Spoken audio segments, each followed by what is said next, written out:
तलवारों की धारों पर इतिहास हमारा पलता है। तलवारों की धारों पर इतिहास हमारा पलता है। जिस ओर जवानी चलती है उस ओर जमाना चलता है। नमस्कार, मैं अनीश कुमार तिवारी।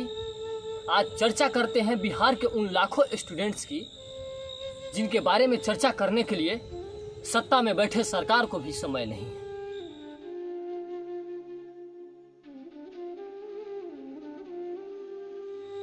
पटना कोई सेंट्रल मॉल वाला शॉपिंग डेस्टिनेशन या बिहार म्यूजियम वाला हॉलिडे स्पॉट नहीं है।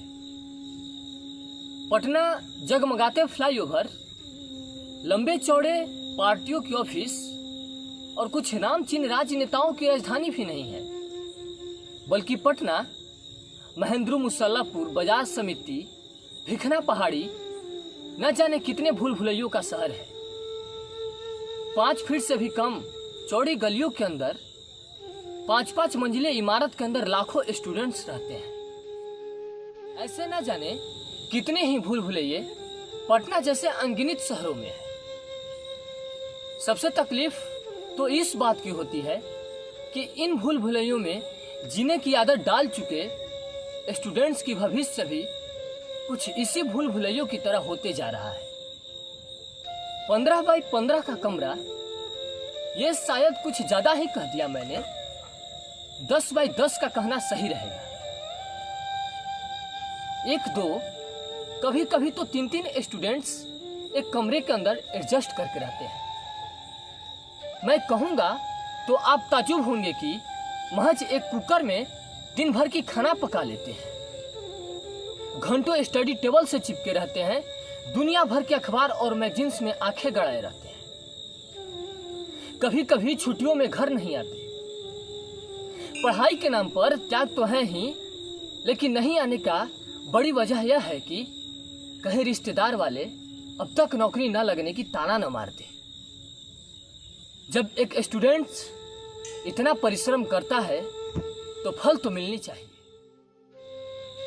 आजकल सरकारी नौकरी को लेकर मार्केट में बहुत सारे चुटकुले हैं। सबसे फेमस वही वाला कि अब सरकारी नौकरी में 5 स्टेज होंगे। प्री होगा, मेंस होगा, इंटरव्यू होगा, सीबीआई जांच होगा, उसके बाद परीक्षा रद्द होगा। अब इन चुटकुलों पर हंसी नहीं आती, बल्कि तरस आता है उन लाखों स्टूडेंट्स के भविष्य पर। सरकार कितनी भी दावे कर ले, लेकिन जब सही ढंग से परीक्षा नहीं करा पा रही है, रिजल्ट नहीं दे पा रही है, तो आखिर इसका जिम्मेदारी कौन लेगा? ऐसे न जाने कितने ही उदाहरण है जब 3 महीने के भीतर रिजल्ट के इंतजार में 3-3 साल गुजर जाते हैं और लास्ट में हाथ में बाबा जी का ठुल्लू भी नहीं आता है। जब पेट में दाना होता है तो दुनिया भर की ज्ञान देना आसान होता है, लेकिन जरा उस बूढ़े बाप के बारे में सोचिए जो अपनी पूरी जिंदगी खपा देता है ताकि मेरी आगे आने वाली पीढ़ी अच्छी जिंदगी जी सके। और जब उस बूढ़े बाप की ये उम्मीद टूटती है तो आखिर इसका जिम्मेदारी कौन लेगा?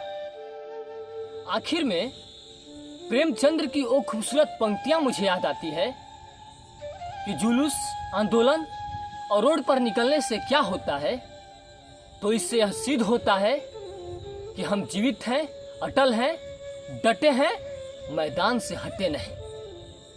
धन्यवाद।